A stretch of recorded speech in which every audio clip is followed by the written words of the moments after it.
Au nom du Père et du Fils et du Saint-Esprit, la paix soit avec vous.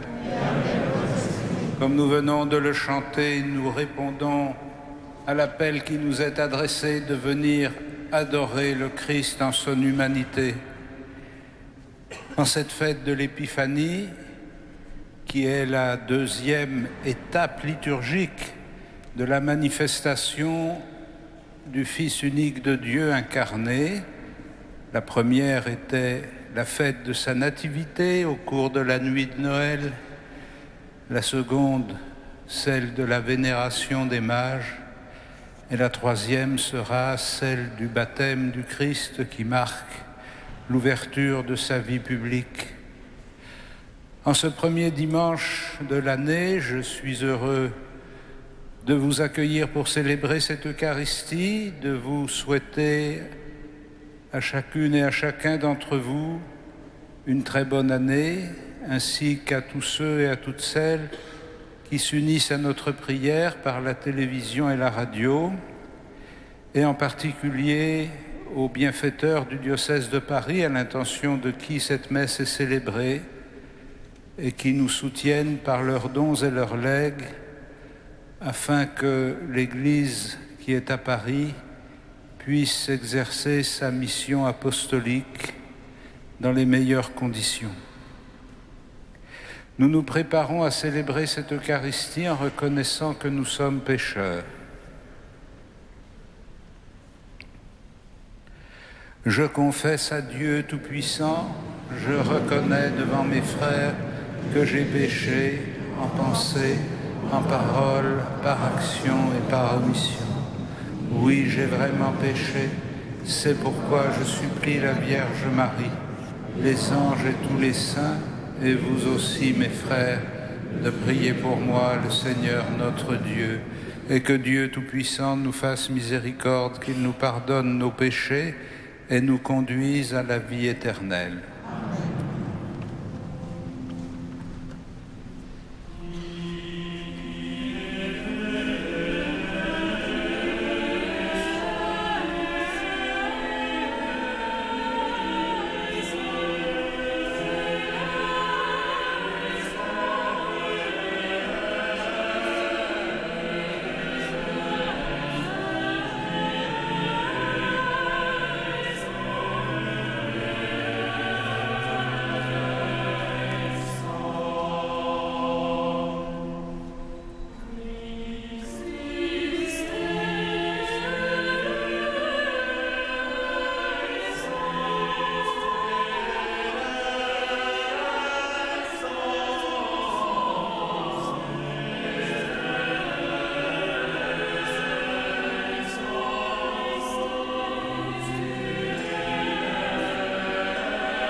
Gloria in excelsis Deo.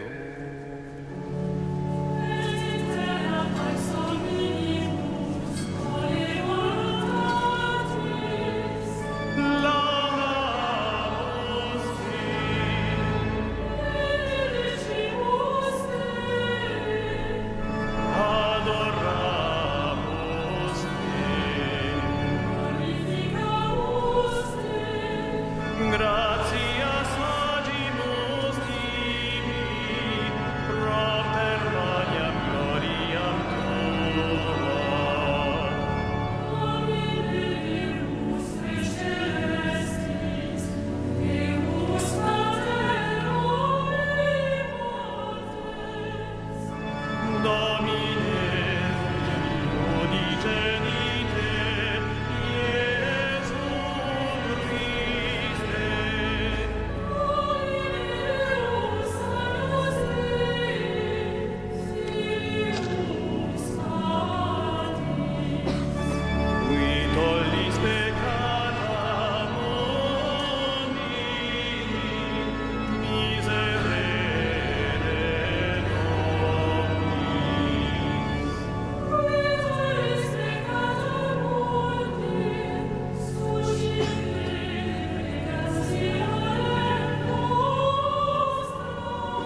Prions le Seigneur.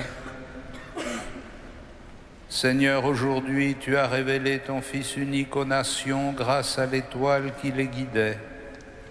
Daigne nous accorder à nous qui te connaissons déjà par la foi, d'être conduits jusqu'à la claire vision de ta splendeur, par Jésus-Christ, ton Fils, notre Seigneur et notre Dieu, qui vit et règne avec toi dans la communion du Saint-Esprit maintenant et pour les siècles des siècles. Amen.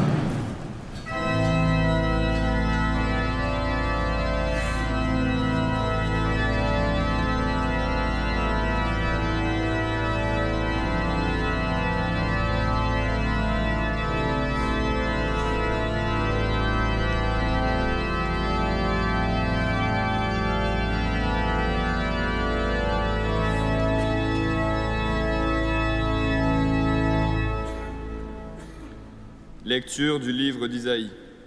Debout, Jérusalem, resplendis. Elle est venue, ta lumière, et la gloire du Seigneur s'est levée sur toi. Regarde, l'obscurité recouvre la terre, les ténèbres couvrent les peuples. Mais sur toi se lève le Seigneur, et sa gloire brille sur toi. Les nations marcheront vers ta lumière, et les rois vers la clarté de ton aurore. Lève les yeux, regarde autour de toi. Tous, ils se rassemblent, ils arrivent. Tes fils reviennent de loin, et tes filles sont portées sur les bras. Alors tu verras, tu seras radieuse, ton cœur frémira et se dilatera. Les trésors d'au-delà des mers afflueront vers toi avec les richesses des nations. Des foules de chameaux t'envahiront, des dromadaires de Madian et d'Épha. Tous les gens de Saba viendront, apportant l'or et l'encens et proclamant les louanges du Seigneur. Parole du Seigneur.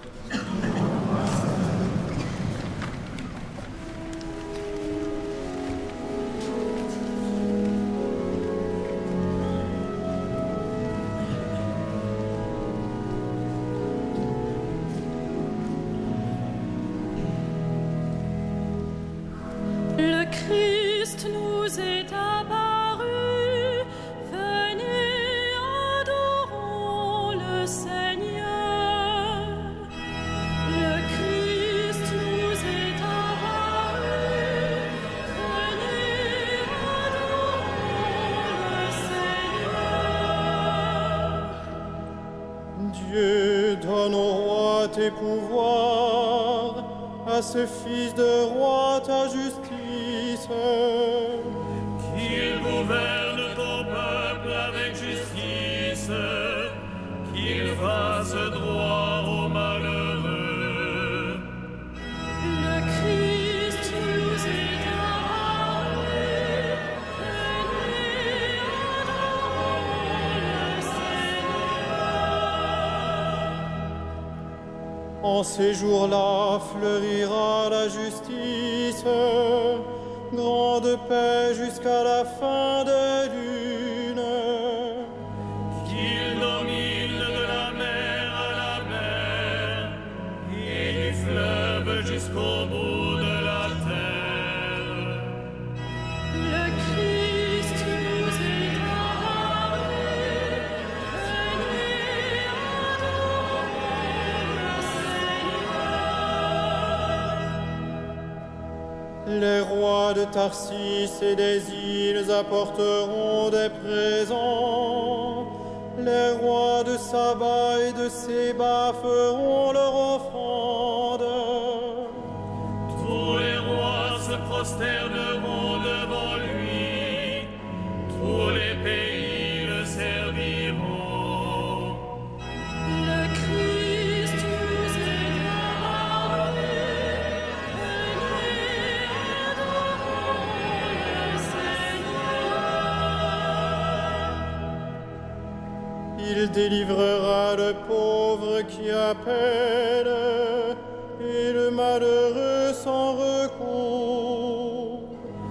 Il aura souci du faible et du pauvre dont il sauve la vie.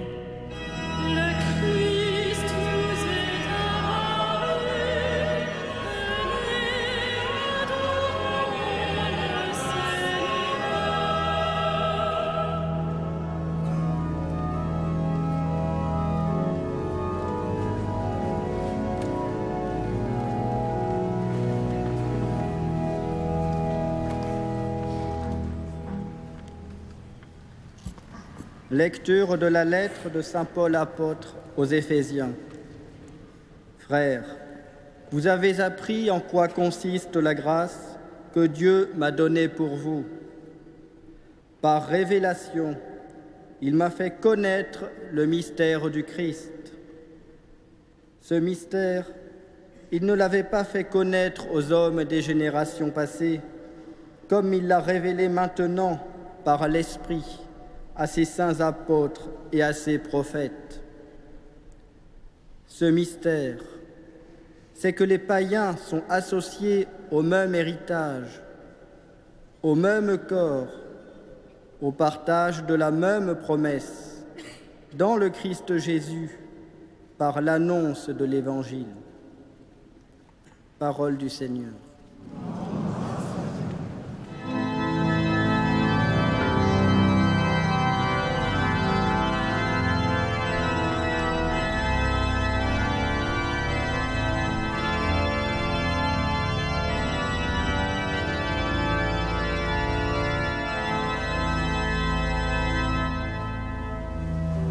Alléluia, Alléluia, Alléluia. Alléluia, Alléluia.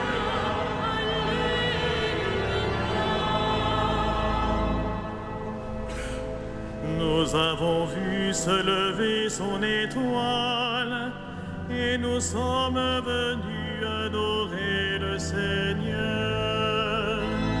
Alléluia, Alléluia,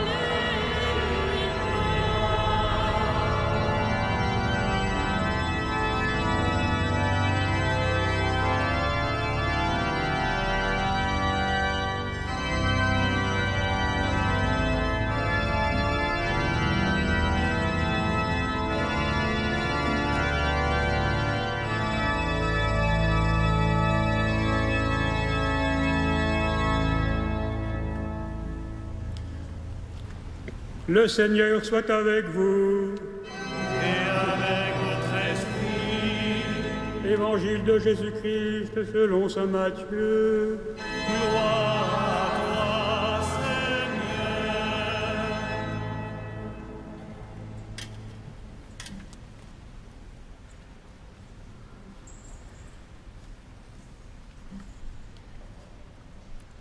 Jésus était né à Bethléem, en Judée, au temps du roi Hérode le Grand. Or, voici que des mages venus d'Orient arrivèrent à Jérusalem et demandèrent « Où est le roi des Juifs qui vient de naître ? Nous avons vu se lever son étoile et nous sommes venus nous prosterner devant lui. » En apprenant cela, le roi Hérode fut pris d'inquiétude et tout Jérusalem avec lui. Il réunit tous les chefs des prêtres et tous les scribes d'Israël pour leur demander en quel lieu devait naître le Messie. Ils lui répondirent « À Bethléem, en Judée, car voici ce qui est écrit par le prophète. Et toi, Bethléem en Judée, tu n'es certes pas le dernier parmi les chefs-lieux de Judée, car de toi sortira un chef qui sera le berger d'Israël, mon peuple. »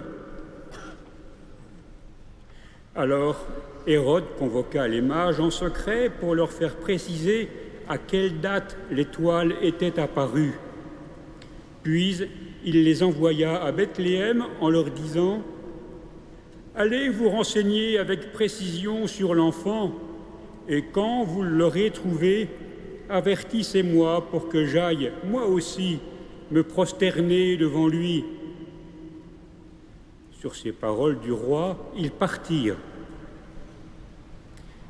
Et voilà que l'étoile qu'ils avaient vue se lever les précédait. Elle vint s'arrêter au-dessus du lieu où se trouvait l'enfant. Quand ils virent l'étoile, ils éprouvèrent une très grande joie. En entrant dans la maison, ils virent l'enfant avec Marie sa mère, et tombant à genoux, ils se prosternèrent devant lui. Ils ouvrirent leur coffret et lui offrirent leurs présents, de l'or, de l'encens et de la myrrhe. Mais ensuite, avertis en songe de ne pas retourner chez Hérode, ils regagnèrent leur pays par un autre chemin. Acclamons la parole de Dieu. Louange à toi, Seigneur Jésus.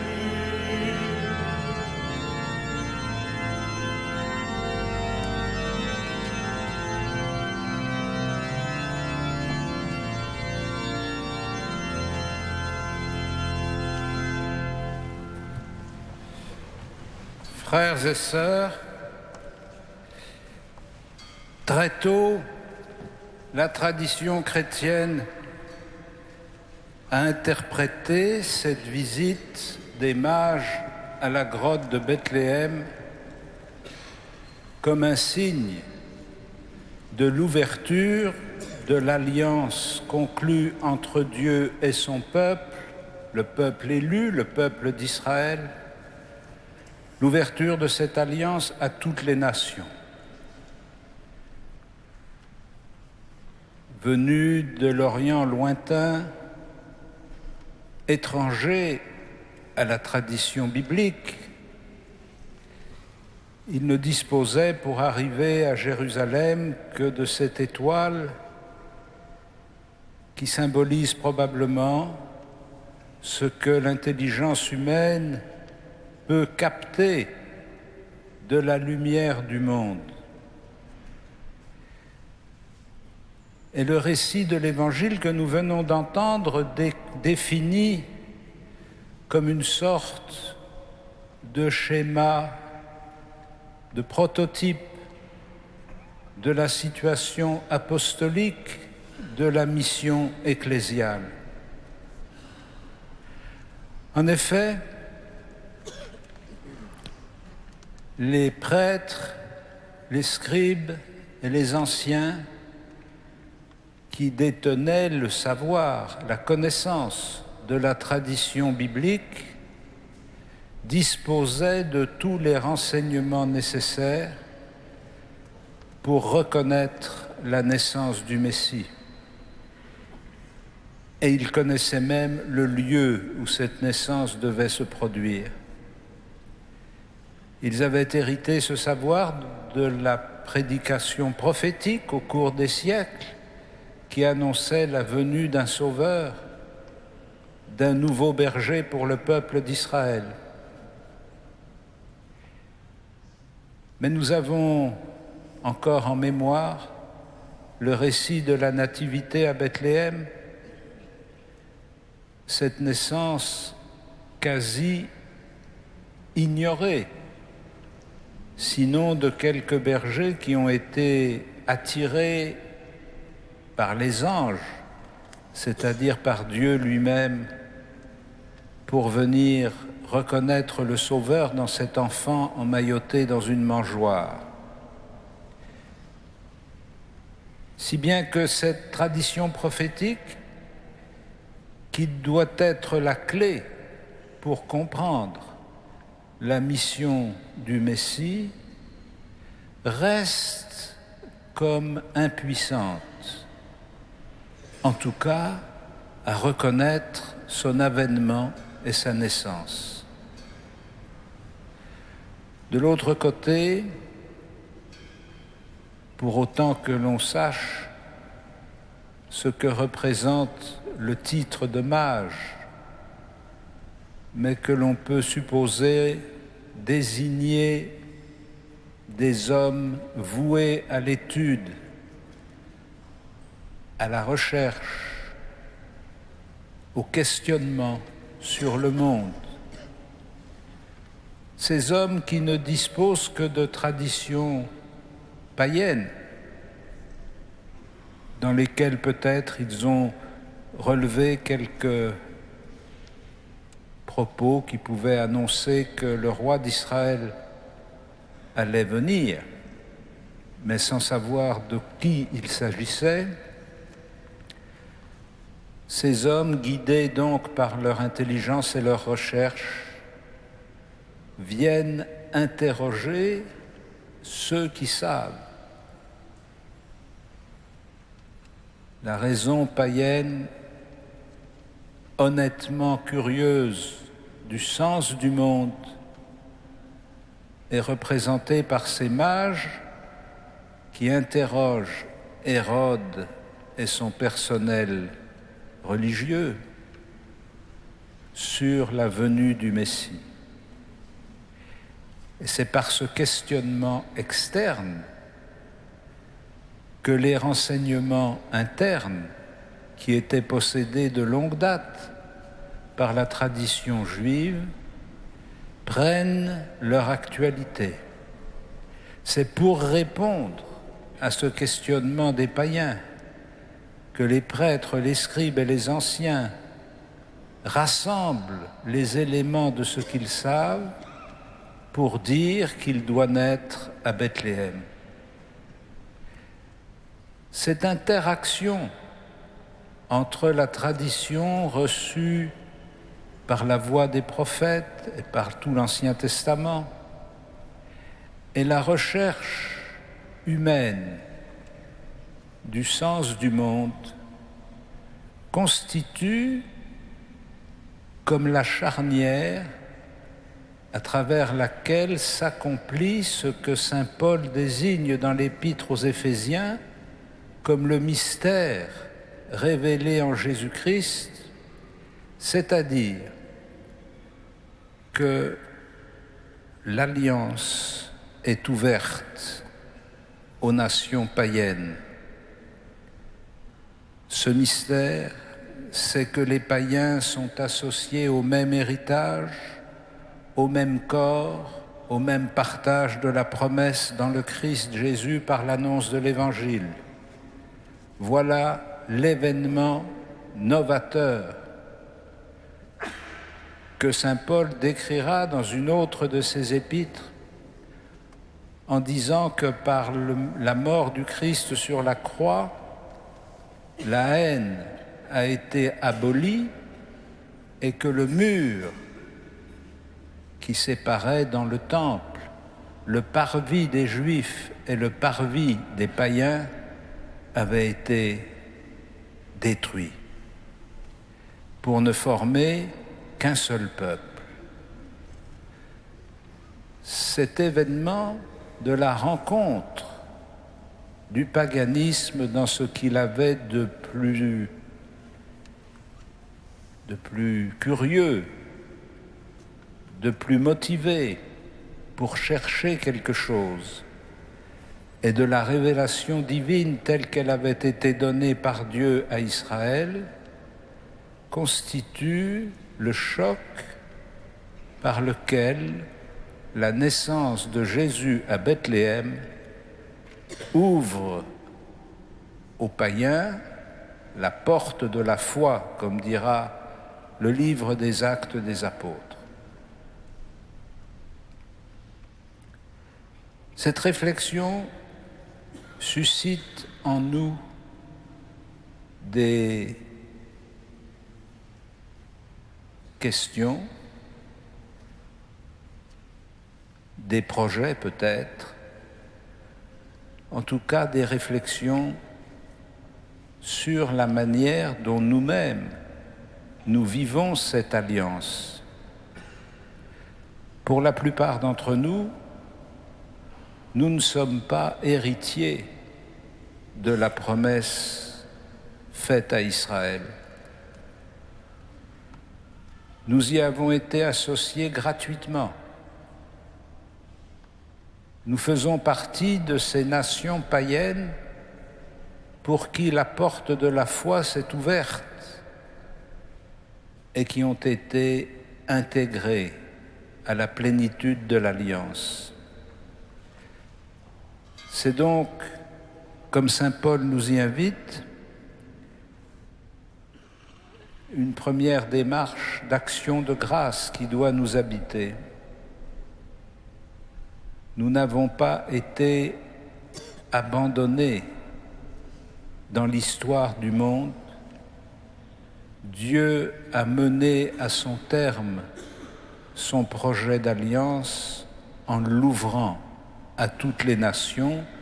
Nous en sommes les bénéficiaires et nous devons chaque jour remercier le Seigneur de nous avoir donné cette chance de pouvoir entrer dans la promesse, de pouvoir nous aussi être associés au même héritage, au même corps par l'annonce de l'Évangile.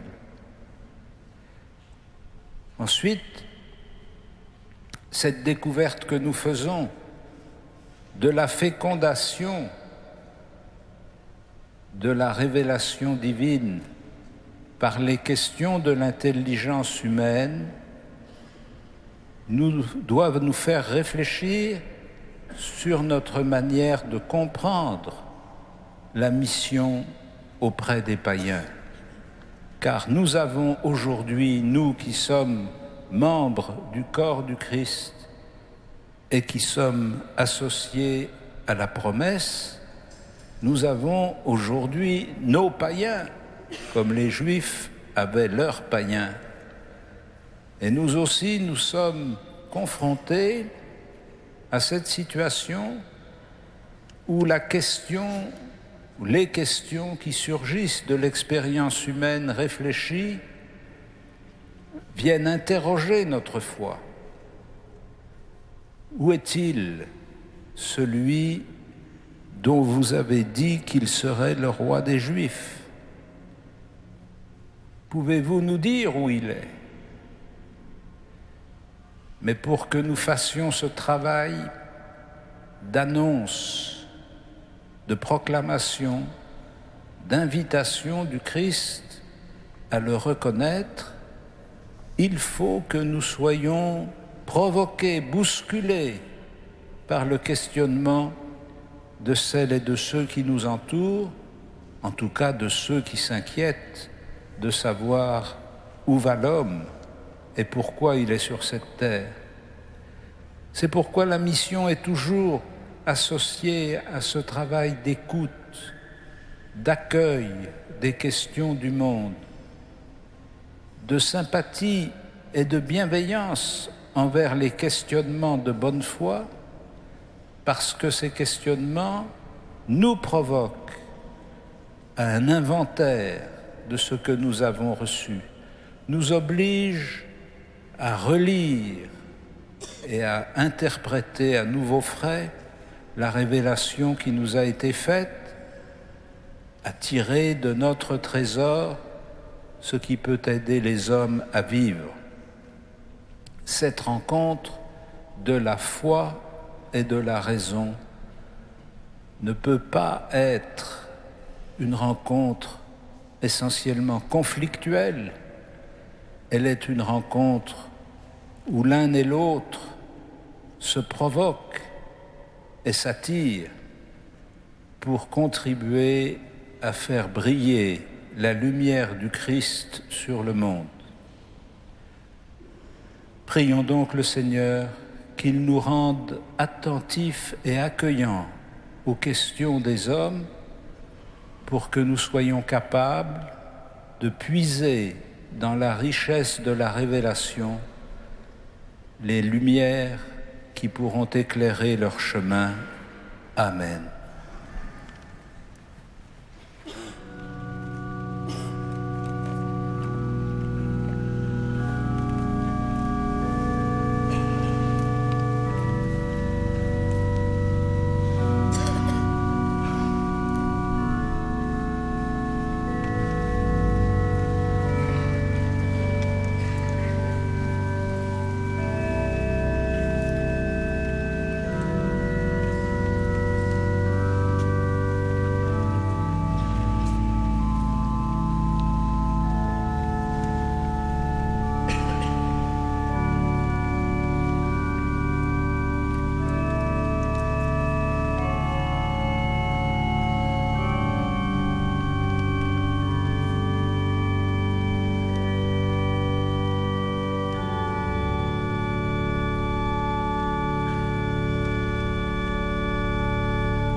Credo in unum Deum.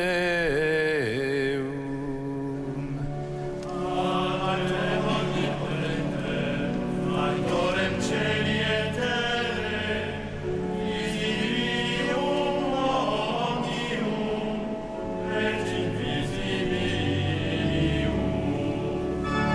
Et in unum Dominum Iesum Christum, Filii Dei unicelitum, Ex paternatum, ante omnia saecula. Deum de Deum, nomen Domine, Deum verum,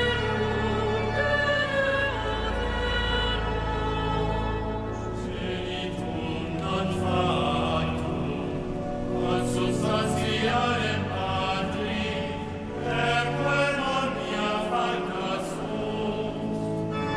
Qui propter nos homines, et propter nostram salutem, descendit et celis.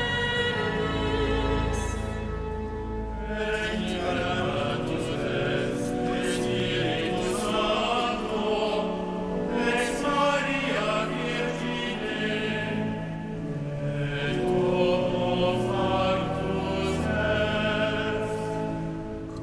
Crucifixus essiam pro nobis sub Pontia Pilata, assus et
Prions ensemble au moment d'offrir le sacrifice de toute l'Église.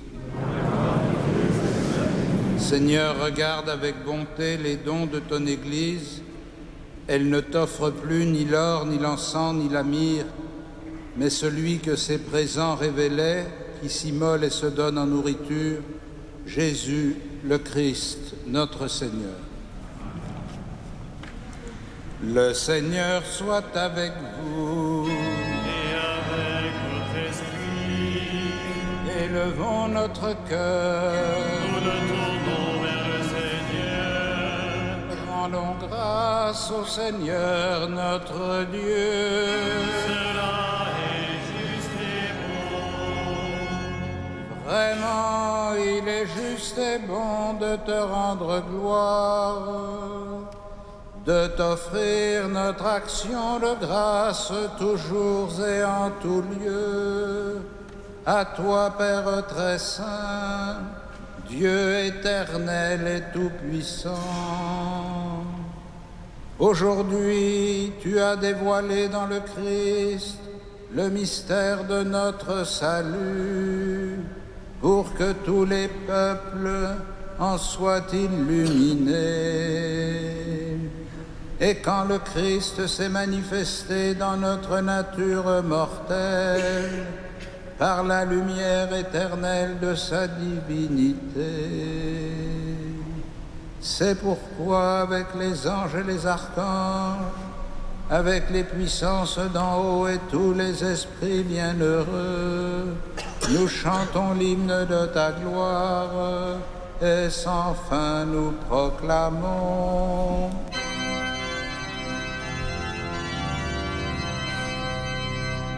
Saint, Saint, Saint, le Seigneur, Dieu de l'univers. Le ciel et la terre sont remplis de ta gloire.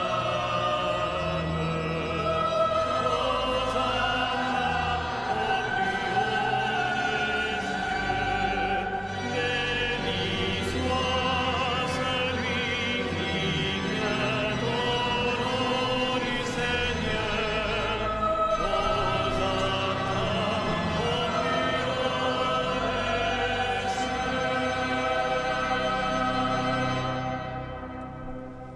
Tu es vraiment saint, Dieu de l'univers, et toute la création proclame ta louange.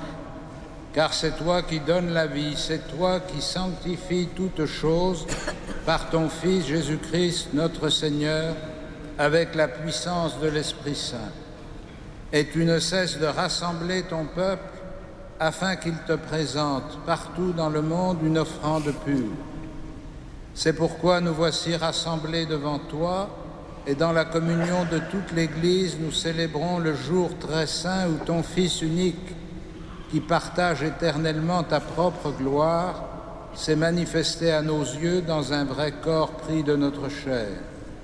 Par lui, notre Rédempteur et notre Sauveur, Dieu Tout-Puissant, nous te supplions de consacrer toi-même les offrandes que nous apportons. Sanctifie-les par ton Esprit, pour qu'elles deviennent le corps et le sang de ton Fils, Jésus-Christ, notre Seigneur, qui nous a dit de célébrer ce mystère. La nuit même où il fut livré, il prit le pain, en te rendant grâce, il le bénit, il le rompit et le donna à ses disciples en disant : « Prenez et mangez-en tous, ceci est mon corps livré pour vous. »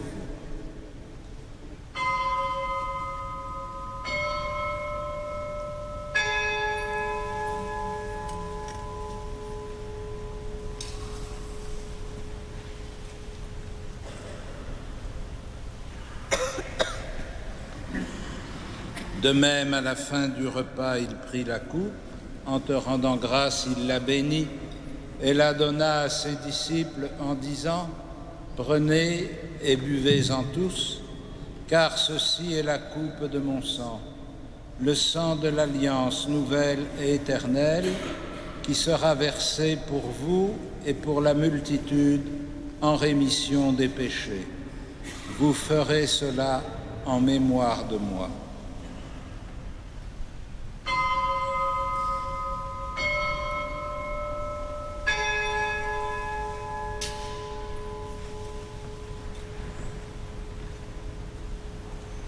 Il est grand le mystère de la foi. Nous proclamons ta mort, Seigneur Jésus. Nous célébrons ta résurrection. Nous attendons ta venue dans la gloire. En faisant mémoire de ton Fils, de sa passion qui nous sauve, de sa glorieuse résurrection et de son ascension dans le ciel, alors que nous attendons son dernier avènement, nous présentons cette offrande vivante et sainte pour te rendre grâce. Regarde, Seigneur, le sacrifice de ton Église et daigne y reconnaître celui de ton Fils qui nous a rétablis dans ton alliance.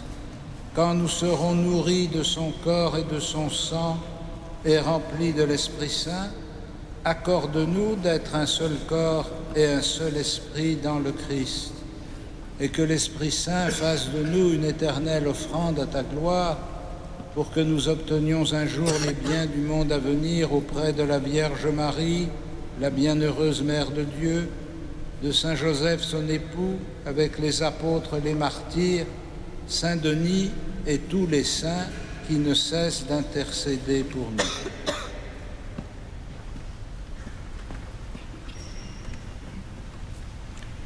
Et maintenant, nous te supplions, Seigneur, par le sacrifice qui nous réconcilie avec toi, étends au monde entier le salut et la paix. Affermis la foi et la charité de ton Église au long de son chemin sur la terre.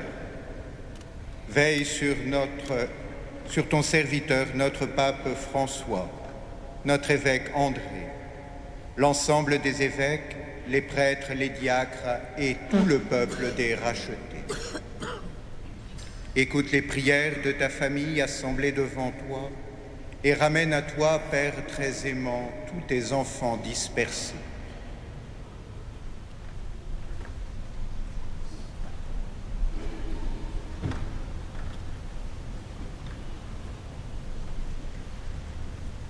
Pour nos frères et sœurs défunts, pour les personnes qui ont quitté ce monde et dont tu connais la droiture, nous te prions. Reçois-les dans ton royaume, où nous espérons être comblés de ta gloire, tous ensemble et pour l'éternité, par le Christ notre Seigneur, par qui tu donnes au monde toute grâce et tout bien.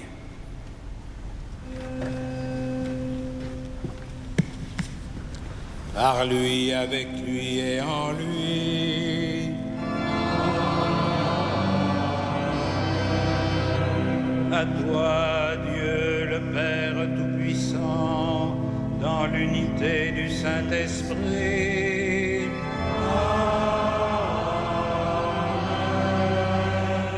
Tout honneur et toute gloire pour les siècles des siècles.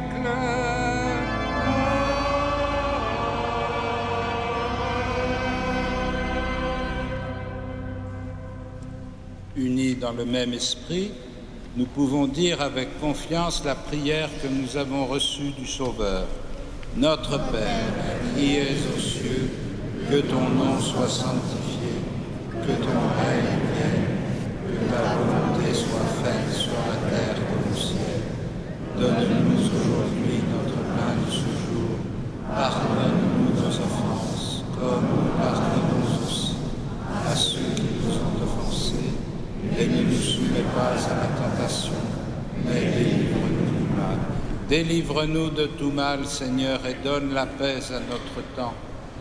Par ta miséricorde, rends-nous libres du péché, rends-nous forts devant les épreuves en cette vie, où nous espérons le bonheur que tu promets et l'avènement de Jésus-Christ, notre Sauveur.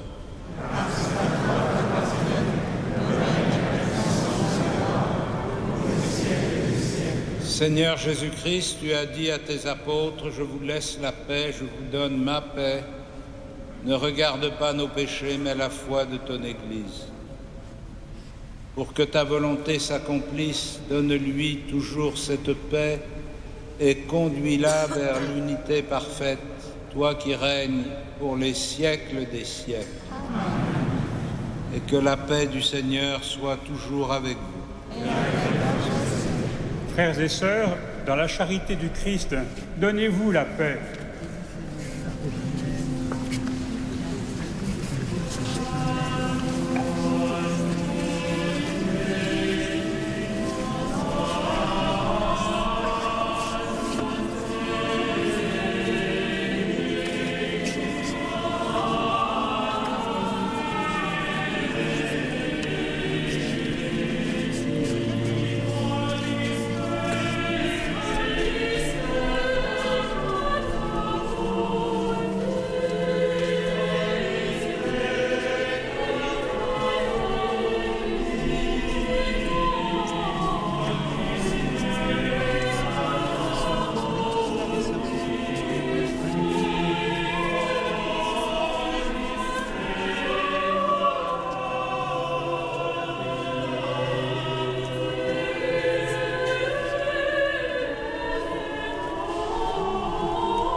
Heureux les invités au festin des noces de l'agneau. Voici l'agneau de Dieu qui enlève le péché du monde. Seigneur, je ne suis pas digne de te recevoir, mais dis seulement une parole et je serai guéri.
Quelques annonces au nom de Monseigneur Jacquin, recteur de la cathédrale. La principale est que le grand tapis monumental qui a été tissé pour le chœur de la cathédrale entre 1825 et 1833 et qui était soigneusement rangé dans un coffre depuis une trentaine d'années sera disposé, montré dans la nef de la cathédrale tout au long de la semaine prochaine et de la semaine suivante, à l'exception du samedi et du dimanche. Et lundi soir, l'ensemble des recteurs de cathédrales de France se retrouveront pour la messe le soir.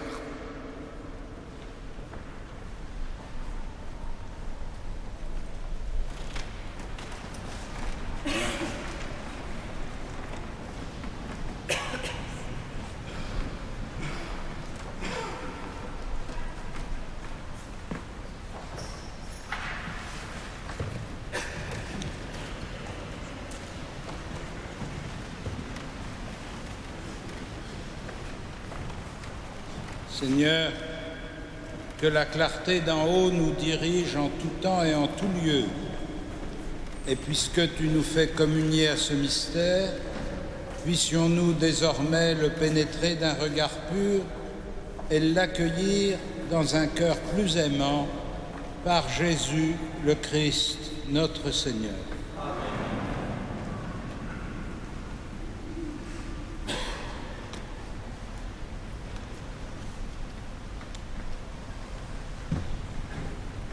Dieu vous a appelé dans votre nuit pour que vous entriez dans sa lumière.